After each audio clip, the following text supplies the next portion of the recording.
What's going on, America? This is Kevin in Kevin's Corner, where I try to make sense out of nonsense. It's getting harder and harder to do these days. I mean, because there's so much nonsense going on. For example, what doesn't make sense is why someone would lose their mind, decide to get a weapon, go shoot up a school, and everyone blames the weapon that the person used instead of the person themselves. Now, that would be like some kid coming up to me, punching me, and so I turn and I punch his buddy. And his buddy said, "Why'd you hit me?" And I say, I just felt somehow that you two were connected. All right, I'm not going to hold him solely responsible, okay? Because you two came together and he punched me, I'm going to punch you because you had the nerve to come with him, okay? So you allowed him to use you, okay, to come here, even though he committed the act. So I'm going to go ahead and punch you. It doesn't make any sense. So then what you have to ask yourself is, why? Why are they doing this? Now, if you ever want to pull something over on a large population of people, do it right out in the open. Do it right out in the open and they won't even believe it. That would be like you having a girlfriend. She's in the mall and you walk up to her with your other girlfriend confidently. You don't try to avoid her, nothing. You don't try to say, "Oh, shoot, that's my woman," nothing. Walk right up to, "Hey, babe, how's it going?" And she's looking like, fine. You're like, "Hey, this is Angie. Angie, this is Donna." And your girlfriend probably would be like, "Okay, he's too confident.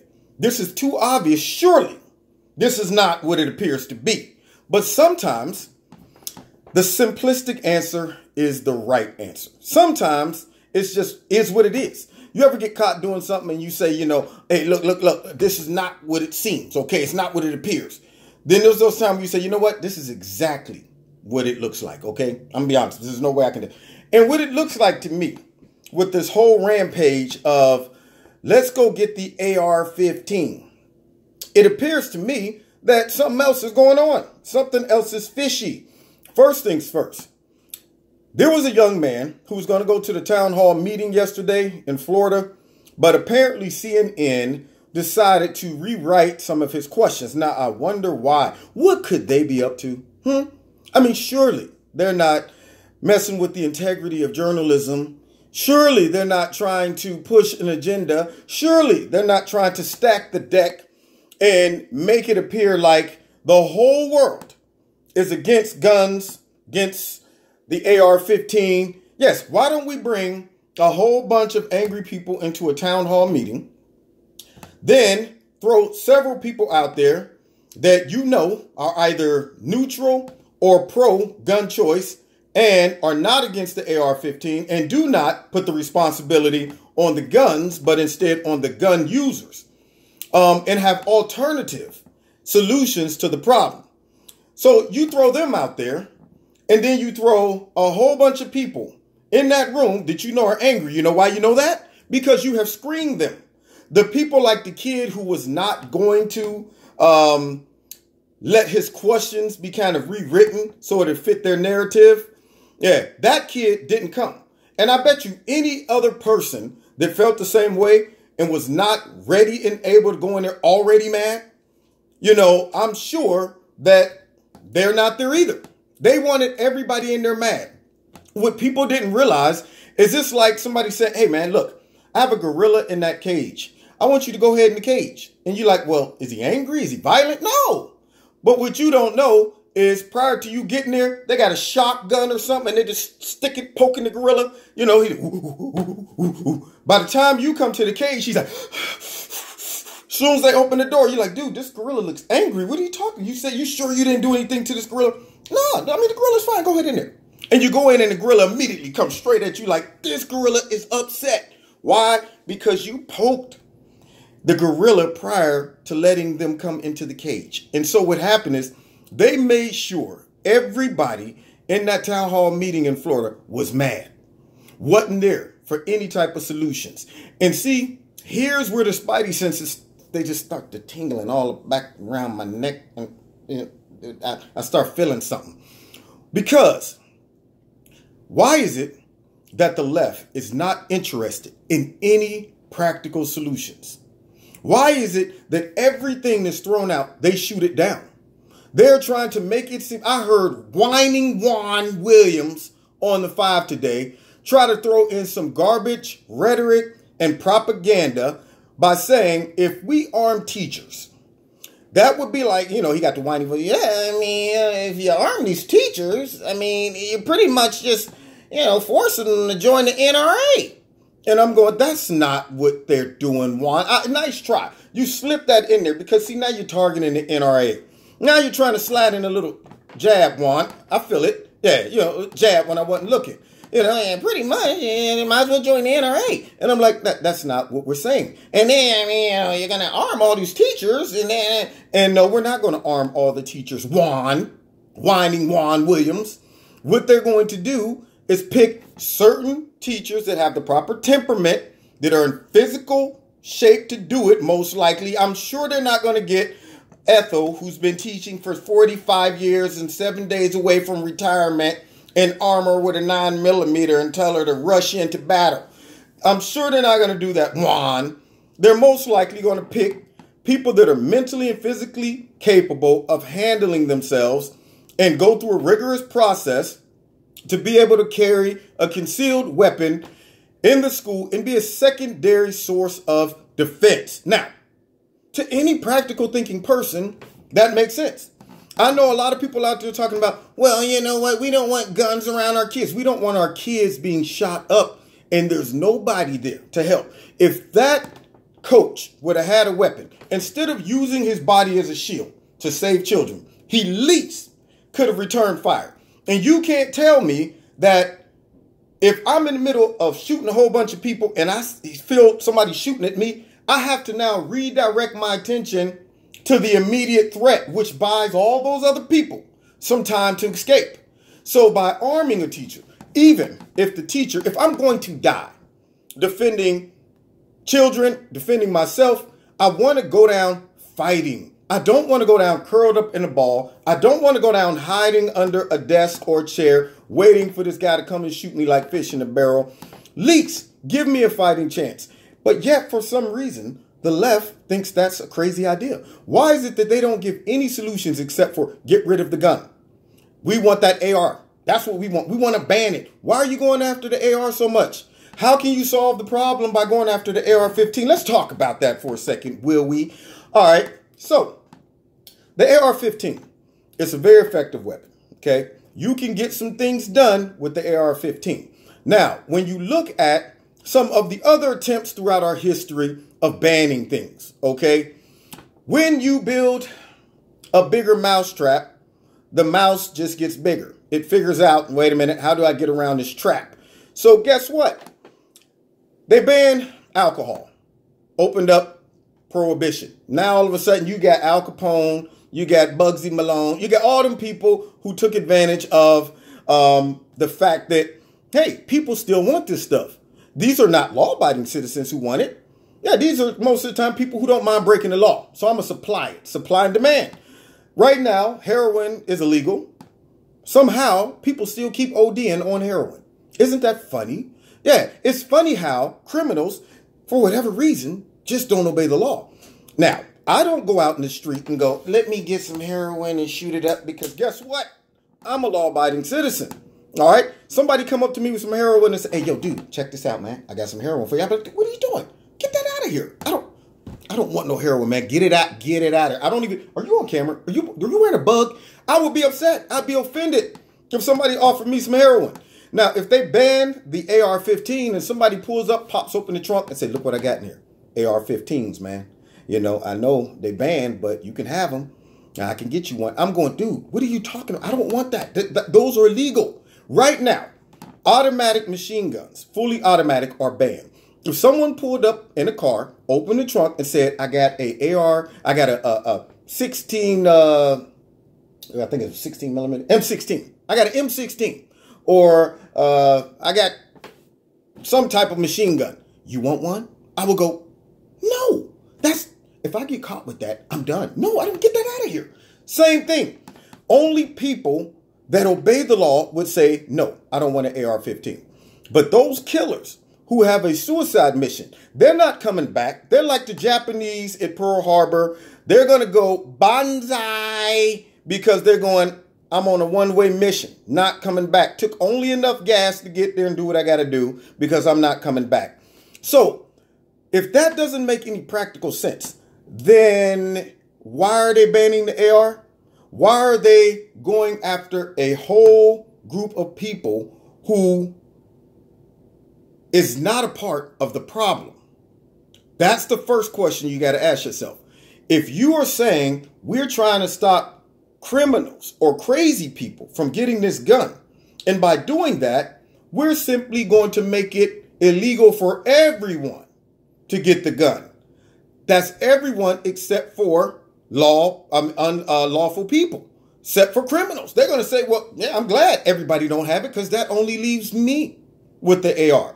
Now, so we know then that's not practical, but yet they're still going after the AR. They're bypassing all practical applications to protect the students, okay? When people talk about, look, throw in some metal detectors, arm hidden teachers or a coach or the principal, several people have a weapon on them. Nobody else knows about it. And then increase the cops in uniform, all right? Increase those things. Now, these are practical applications that any sensible person would start off by saying, okay, let's do that. Because right now, we have terrorists that are using cars to ram people. They're not sitting back saying, you know what we got to do? We got to ban cars. What are they doing? They're adapting to the problem. They know only a very small percentage of people are going to use a car to roll up on the scene and kill everybody. But yet they're not saying ban all cars. What they're saying is, okay, to prevent them from doing that, when we have large events, put up barriers, make sure we have several layers for them to get through before they can run into a whole bunch of people. They know that's not sensible to say, let's ban all cars. But it's funny because, see, cars are not a form of a threat to a tyrannical government. Cars don't give any type of resistance when it comes down to tyrannical takeover. But the AR-15 somehow does. So the question becomes, is this a Trojan horse? Is this a way that the government is saying, man, we don't want to show our hand too quick. See, we don't want to raise suspicion and draw red flags by saying, hey, man, we coming after guns. Simple as that. Because we know what would happen then. Everybody's antennas would go up and say, whoa, what's going on here? So we got to do it passive aggressively. We have to do it subtly. We have to make it seem like it's done for the best of humanity. But we have an end game. And so that becomes more apparent when any solution thrown out is not agreeable, not even investigated, tolerated, entertained, anything. It's like, nope, nope, nope. Only solution is to ban that gun, to get to that gun. That's it. I don't want to hear anything less than that. Gun, please. So now I'm going, okay, so all of the other practical solutions that would stop the immediate threat, you don't want to entertain? You just want to get this gun? Okay, fine. Tell you what, take the AR. Take it. Okay, but yet at the same time, you don't put anything else in place to protect the schools, to be more secure. So guess what now? I'm crazy. I lose my mind and I say, you know what? They won't let me get the AR. I'm going to go in with a shotgun. Okay, and I'm going to have about 3 or 4 9mm with 18 rounds in each one and some extra clips. And I go in and I still do the same thing. Bang, bang, bang, bang, bang. Kill a whole bunch of people. Now, what's next? You could have prevented that by putting measures in place in the school, entertaining real practical solutions that if somebody come in, they might get off a couple rounds, but then they got to deal with some type of resistance. They got to say, oh man, I'm getting shot at and this is not going according to plan. I thought I'd come in here and just have my way for about 6 or 7 minutes, but now I'm taking on fire. So that won't stop people who decide this is my mission, to go in and kill a bunch of people. I would just swap out the AR for some other type of weapon. So now what happens? Oh, now we got to go after those. In fact, you know what's a great idea? Why don't we just give up all of our weapons. That would make us a more safe society, but also a more vulnerable society. When it comes to us ever saying, hey, whoa, wait a minute now, y'all trying to invoke some stuff on the public we don't agree with. What you gonna do? Huh? You gonna fight us with rocks and sticks? Yeah. What you're gonna do is you're gonna get your butt right back in that line because we got stuff that you don't have. Yeah. I'm just thinking out loud. If I was saying, okay, I want to make sure that I always stay in power and nobody resists my power, I would probably start by eliminating the greatest threat to the people. And with the greatest threat that the people uses for me and my power. And in this case, the AR-15 is a pretty decent weapon that anyone would have to contend with. So I probably would start with that and then work my way backwards.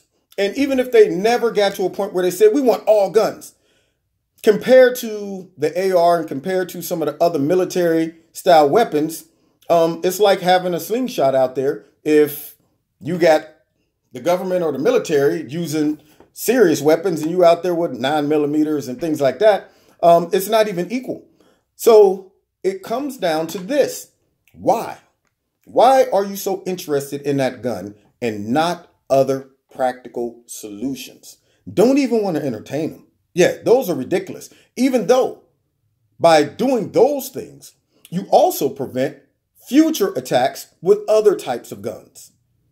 If you were really concerned about mass murder and people being killed, you would probably go right to Chicago and say, so let me see, we're losing hundreds and thousands of people yearly by handguns, and yet nobody's saying, man, let's get these handguns. Nah, let's go after the big dog first, then we'll work backwards. And it's not all about just saving the children. The parents, yes, if you are directly affected by these shootings, you have a right to complain. You have a right to vocalize your opinion. I hate what CNN is doing, trying to fuel the fire, throw more gasoline on it. But I understand people who are directly affected. They are upset, which they should be. They should vocalize how they feel. But I also know that people with bigger and hidden agendas love these type of situations because they will use that fear and that anger to push their agenda. And it's hard to resist or speak out against it when you have so many people that are emotional at that point and they're hurt, and then the media is covering it. And so therefore you become demonized if you say, well, calm down. Let's not make a quick impulsive decision. Let's talk about this. Let's look at other solutions. And then you are prepped and you are told by a lot of people that the only way we can solve this is deal with the gun that did this, not the people, not put barriers in place, not put solutions that can protect everybody if this ever happens again. Let's just go after that gun because that's the real issue. And you get angry people that maybe aren't seeing that they might be vulnerable to manipulation or being used by a group of people who's trying to push an agenda as well. And you throw them out there and it makes it a difficult decision to just say, no, we're not banning the AR-15.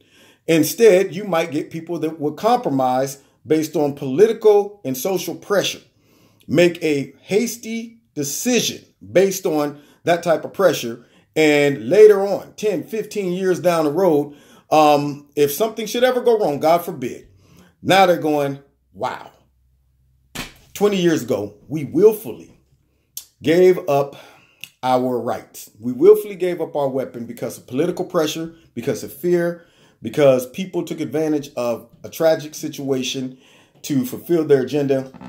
And now look at us. We are subject to the will of a dictatorship. And everybody talks about Donald Trump as a dictator. And it's not, if he was really a dictator, he would be saying, let's get all of the guns. And he's saying, whoa, what are you doing? If Republicans were tyrannical, they would not support the Second Amendment.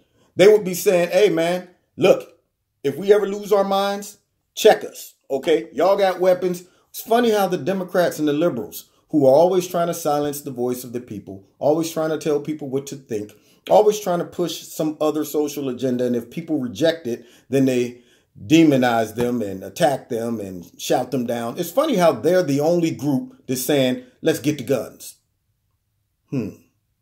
Makes you go, Anyway, you've been listening to Kevin's Corner. I got my eyes on him. I'm telling you, I'm like this. I don't know. I smell a rat. Doing it right out in the face of people. And people so angry and so distracted by all of this, they might miss a bigger agenda being slid right up under their nose. You've been listening to Kevin's Corner. God bless. I'm just saying, think about it. All right. If you want to support Kevin's Corner, feel free. There are links in the bottom. Look me up on Facebook, Twitter, all the other social media networks, and we'll meet next time in Kevin's Corner. God bless.